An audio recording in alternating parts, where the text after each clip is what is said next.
10వ తరగతి చదువుతున్న ఇద్దరు విద్యార్థులు 10వ తరగతి ఈ స్కూల్కి ప్రిన్సిపల్ అయిన రూపారెడ్డి అనే ప్రిన్సిపల్ మేడంని ఇంటికెళ్ళి దారుణంగా ఒకళ్ళ బయట కాపలా కాస్తే లోపల వంటగదిలోంచి వెనకాల నుంచి లోపలికి వెళ్ళి 27 సార్లు కత్తితో పొడవడం. 27 సార్లు కత్తితో పొడవడమే కాదు, ఆ ఇంట్లో ఉన్న 2.5 లక్షల రూపాయలని పట్టుకెళ్ళి జల్సాలకు అలవాటు పడ్డం. ఇక్కడతోటి కూడా అవలే, మర్డర్ చేశామనే భయం కూడా లేదు. మళ్ళీ ఆ శవాన్ని చూడడానికి ఇంటికెళ్ళి ప్రిన్సిపల్ మేడంను చూసి శవాన్ని చూసి అందరిలాగా సంతాపం ప్రకటించి ఏమీ తెలియనట్టు 2.5 లక్షలతో జలసాలు చేయడం. స్కూల్కి వెళ్ళడం మానలే. అదే హాస్టల్లో వాళ్ళు ఒకటే రూమ్లో ఉన్న ఇద్దరు విద్యార్థులు అలాగే ఉండడం. ఎందుకు జరిగిందంటే ఆవిడ మందలించింది. ఒకరోజు డబ్బులు పట్టుకొని వాళ్ళ పేరెంట్స్ని పిలిచి మందలించిందనే పగతో ఆవిడ చంపాడు. ఆవిడ భర్త రియల్ ఎస్టేటు, కొడుకు బీటెక్ చదవడం హైదరాబాద్లో. సో ఇవన్నీ చూసుకున్నారు. వీళ్ళ దగ్గర డబ్బులు ఉంటాయి. రెక్కి నిర్వహించారు. సీసీటీవీ కెమెరాలు ఎక్కడెక్కడో చూశారు. సోషల్ మీడియాలో తర్వాత హర్రర్ మూవీస్ చూసి వీటి చూసి ఒక హత్యని ఎవిడెన్స్ లేకుండా ఎలా చేయాలి అనుకుంటూ ఎవిడెన్స్ లేకుండా గ్లౌజులు కత్తులు వీటన్నిటికీ ఎవిడెన్స్లు వేలిముద్ర లేకుండా చాలా జాగ్రత్తగా చాకచక్యంగా ఈ మర్డర్ చేశారు. మళ్ళీ అక్కడే కరుడు కట్టిన నేరస్తులాగా ఎటువంటి ఎమోషన్స్ ఎటువంటి విచారం లేకుండా 10వ తరగతి విద్యార్థులు మూవ్ అవడం. ఇది ఎక్కడ జరిగింది అంటే ఇండియాలోనే, అది తెలంగాణ స్టేట్లో కొండమల్లేపల్లి గ్రామం పట్టణం ఆల్మోస్ట్, తర్వాత నల్గొండ జిల్లా. ఇక్కడ జరగడం ఒక విస్తుపోయే విషయం. ఇది తల్లిదండ్రుల్ని, గురువుల్ని, ప్రిన్సిపల్ని, స్కూల్ టీచర్లు ఈసారి ఎవరిని మందలించాలన్న భయం. ఏం జరుగుతుంది? వీళ్ళు ఏమన్నా జాంబీ మన వరల్డ్ వార్ Z చూసాం, అందులో ఇంకా జాంబీ మూవీల్లో అసలు ఎమోషన్స్ అనే లేకుండా ఉంటాయి అనమాట. ఏంది ప్రపంచం ఎలా అయిపోతుందో జాంబీ మూవీ చూస్తే అర్థమవుతుంది. ఇప్పుడు జెన్ ఆల్ఫా 10th క్లాస్ అంటే జెన్జీ కూడా కాదండి, జెన్జీగా అవతరించబోయే జెన్ ఆల్ఫా. మరి ఈ జెన్ ఆల్ఫా ఈ జాంబీ అయిపోయారా ఏంటి? ఎమోషన్స్ లేవా? ఈ నేర ప్రవృత్తులు ఏంటి? ఈ హర్రరు టెర్రరు ఏంటిది? ఏం జరుగుతుంది? ఈ కారణాలు ఏమీ తెలియక, దీనికి పరిష్కారం తెలియక తలలో పట్టుకుంటున్నారు తల్లిదండ్రులు, గురువులు. ఇప్పుడు ఈ 10th క్లాస్ 8th క్లాసులో ఉన్న పిల్లల్ని మందలించాలంటేనే స్కూల్ టీచర్లు పిల్లలు భయపడుతున్నారు, తల్లిదండ్రులు కూడా భయపడుతున్నారు వీళ్ళని మందలించాలంటే. ఎందుకంటే తల్లిదండ్రులను కూడా సంహరించేస్తున్నారు ఈ పిల్లలు. చాలా కేసులు వచ్చినాయి. చిన్న పిల్లల మీద లైంగికంగా నేరాలు చేస్తున్నారు వాళ్ళు. ఇదే మైనర్ స్టూడెంట్లు 10th 8th క్లాసెస్ చదివే స్టూడెంట్లు ఒక అపార్ట్మెంట్లో వాచ్మెన్ భార్య మీద అఘాయిత్యం దారుణ గ్యాంగ్ రేప్ చేసి వెళ్ళిపోయారు ఒక చోట. ఇలాంటి ఒకటి కాదండి, రూపారెడ్డి మర్డర్, ప్రిన్సిపల్ మర్డర్ అనేది మనకు ఒక ఉదాహరణ మాత్రమే.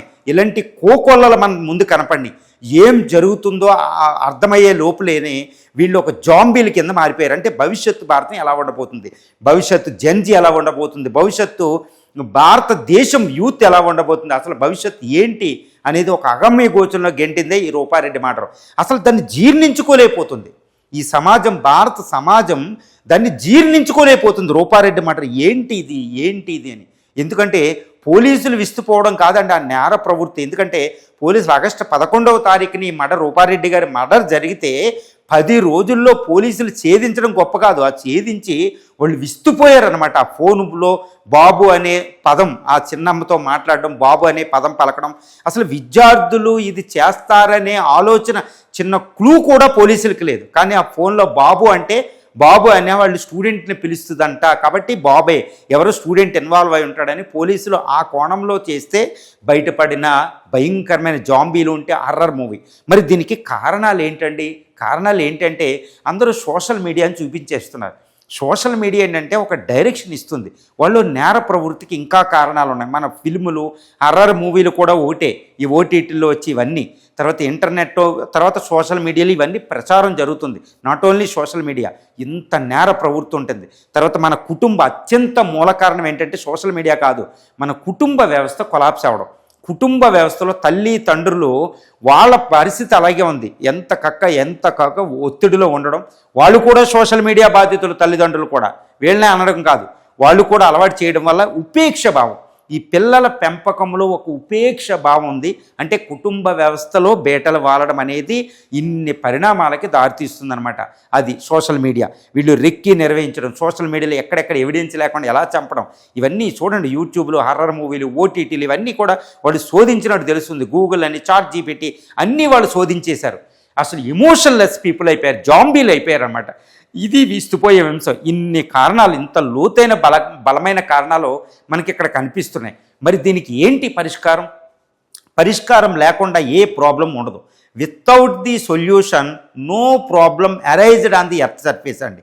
సమస్య పుట్టక ముందే పరిష్కారం పుడుతుంది. ఇది కారణం. అంటే చావుకి ముందే పుట్టుకున్నట్టు ఎప్పుడు కూడా పరిష్కారం లేని సమస్య ఈ భూప్రపంచంలో, ఈ విశ్వంలో, ఈ దేవుడి సృష్టిలో ఉండదు. మరి పరిష్కారం ఏంటి? ఎంత సంక్లిష్టంగా ఈ ప్రాబ్లం కనపడుతుందో అంతే కాంప్లెక్సిటీ, అంతే సంక్లిష్టం, ఇంకా మరింత సంక్లిష్టంగా సొల్యూషన్ మీకు కనపడుతుంది అనమాట. అంటే నేను చెబుతున్నానని కాదు, చిన్న సొల్యూషన్ ముందు ఒక చిన్న స్టోరీ చెప్తాను, వినండి. మళ్ళీ రామాయణంలోకి వెళ్తున్నాను అనుకోకూడదు. 14 సంవత్సరాల యువకుడు తర్వాత అప్పుడే మ్యారేజ్ అయ్యింది, కొత్తగా భార్య ఉంది. రాజు యువరాజ పట్టాభిషేకానికి ముందు తండ్రి ఆజ్ఞాపన, అడవికి వెళ్ళాలి అంతే. అడవికి వెళ్ళిపోతాడు. తండ్రి మాట, తర్వాత తల్లికి తండ్రి ఇచ్చిన మాట ఫాలో అవ్వాల్సిన లేదు. అదే దశరథుడు కూడా రాముడికి చెప్తాడు, నువ్వు వెళ్ళనవసరం లేదు, నన్ను జైల్లో పెట్టేసి కూర్చో, నువ్వు ధర్మాత్ముడు, నువ్వు ఇచ్చిన మాట కదండి, ఇంపాసిబుల్, నేను ఒప్పుకోను, నాది కుదరదు, అంతే, నువ్వు ఇచ్చిన మాట అంటే నువ్వు నాకు ఆదేశించినట్టే, వెళ్ళిపోతాడు. గుర్తుపెట్టుకోండి. తర్వాత ఆ పిల్లోడికి అంత లక్షణాలు ఎలా వచ్చినాయండి? ఎన్ని లక్షణాలు మన భారతదేశంలో చూసాం. గుప్తుల కాలం ముందు సముద్రగుప్తుడు, ఈ మౌర్యులు, వీళ్ళు మొఘల్స్, ఈవెన్ ఇంకా ముందు మౌర్య ఈ కాలంలో కూడా, నందుల కాలంలో కూడా తండ్రిని చంపేయడం, పిల్లల పట్టాభిషేకం లేదు. మరి రాముడు ఎందుకు చేయలేదు? ఇదే కారణం.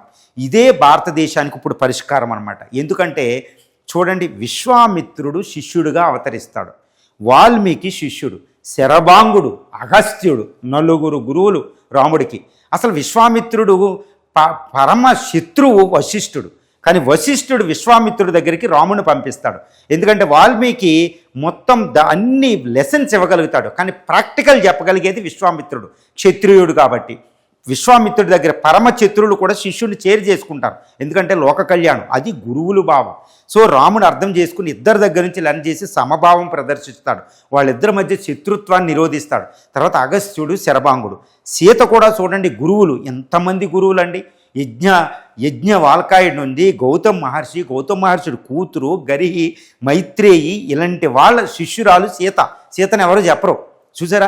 రామ సీత ఈ సమాజాన్ని, కుటుంబ వ్యవస్థకి, ఈ యొక్క రాజకీయ వ్యవస్థకి, భారత మొత్తం సామాజిక వ్యవస్థకే ఆదర్శంగా నిలిచిన వాళ్ళు ఎక్కడి నుంచి వచ్చారు? తల్లి తండ్రి. అక్కడ జనకుడు, సునైన, ఇక్కడ దశరథుడు, 3 భార్యలు.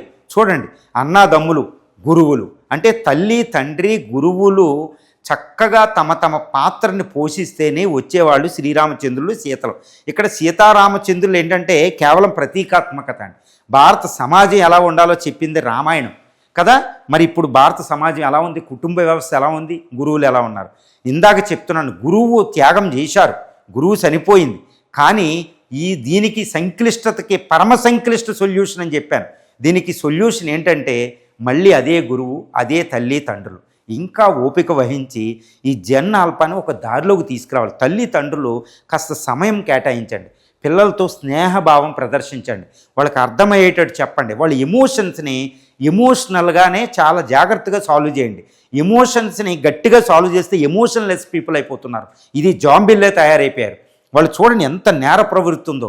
కానీ సోషల్ మీడియా బ్యాన్ అంటే సోషల్ మీడియాని బ్యాన్ చేస్తే భారత సమాజం ముందుకు వెళ్ళదు. చెడుని పక్కన పెట్టి మంచిని తీసుకునేలాగా చూసాలి. ఇది ఇప్పుడు సోషల్ మీడియా ఉంది, మొబైల్ అంటే నెససరీ ఎవిల్ అంటాం. మనం మొబైల్ని నెససరీ ఎవిల్ అంటాం, తప్పనిసరి భూతం అనమాట.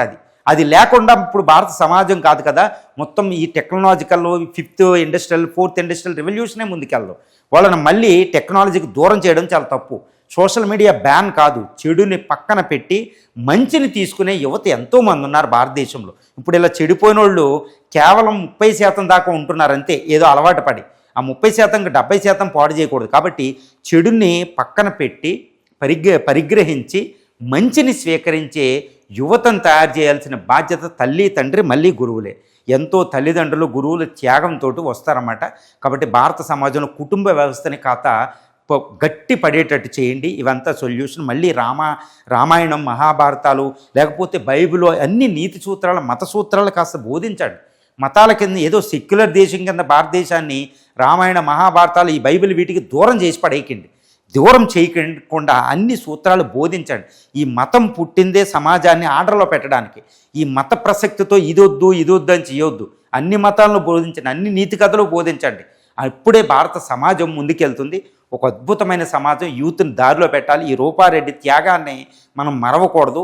ఈ సొల్యూషన్ మాత్రం తప్పకుండా ఫాలో అవ్వాలి.